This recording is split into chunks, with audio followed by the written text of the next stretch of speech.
Sapa nang liam pivem ni thangagi keika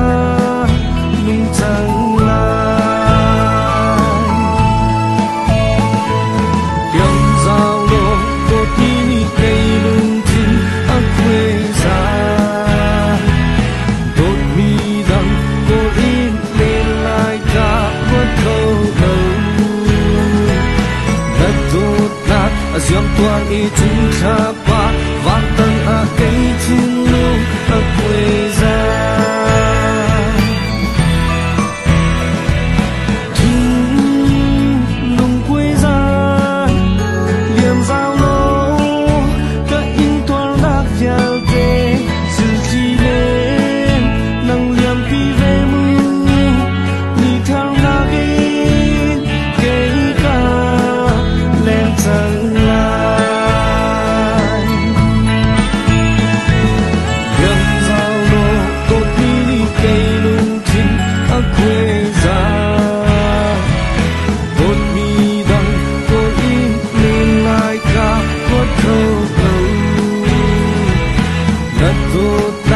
Diam ai e chung Sapa vang tang a kei chin lung a kwe sa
Asyam tuan I chung Sapa vang tang a kei chin lung a kwe sa